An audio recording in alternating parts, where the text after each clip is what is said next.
Welcome to day 25 of home workout series. Previous వీడియోలో మీరు shoulder, chest ఏదైనా arms group train చేశారు కదా. ఈ రోజు వచ్చేసి బ్యాక్, లెగ్స్ అని ఏదైనా ఆర్మ్స్ గ్రూప్ ట్రైన్ చేయండి. ప్రీవియస్ వీడియోలో మనోడు అడిగినట్టు గవర్నమెంట్ ఇలాంటి డెసిషన్ తీసుకుంటే వాళ్ళకి ఏం యూజ్ వస్తుందని అడిగాడు కదా, అది ఎందుకో చెప్తాను వినండి.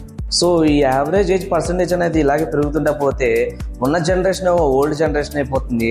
అండ్ కొత్త జనరేషన్ రావడానికి చాలా తక్కువ ఛాన్సెస్ అనేవి ఉంటాయి. కొత్త జనరేషన్ రాకపోతే దేశానికి వచ్చిన నష్టం ఏంటంట అని అడిగితే నష్టం చాలానే ఉంది. ఎందుకంటే యంగ్ జనరేషన్ లో ఉన్న వాళ్ళు వర్క్ చేసి గవర్నమెంట్ కి ట్యాక్స్ రూపంలో పే చేస్తారు.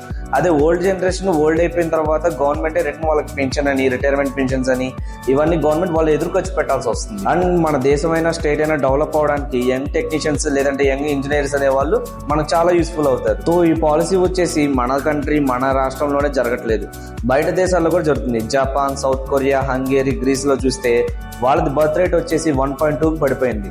ఇప్పుడు మన బర్త్ రేట్ వచ్చేసి మన స్టేట్ గవర్నమెంట్ వరకు 1.5 లో ఉంది. అంటే దగ్గరగా జపాన్, సౌత్ కొరియా అలాంటి వాటితో పాటు మనం కూడా ఈక్వల్ అయిపోతున్నాం. అంటే ఓల్డ్ జనరేషన్ అనేది పెరిగిపోతుంది, యంగ్ జనరేషన్ అనేది తగ్గిపోతుంది. దీనివల్ల గవర్నమెంట్ నుంచి వచ్చే బెనిఫిట్స్ కాకుండా మీ హెల్త్ ని బేస్ చేసుకొని మీ ప్రొడక్షన్ అనేది స్టార్ట్ చేయండి. ఇవన్నీ విన్నాక మహానుభావుడు ఏమన్నాడు తెలుసా? అందుకే ఎడ్యుకేషన్ నెగ్లెక్ట్ చేయకూడదు అంటారు. Knowledge is divine. అంటే జ్ఞానం వైన్ లాంటిది, ఎంత తాగితే అంత బలం అన్నమాట.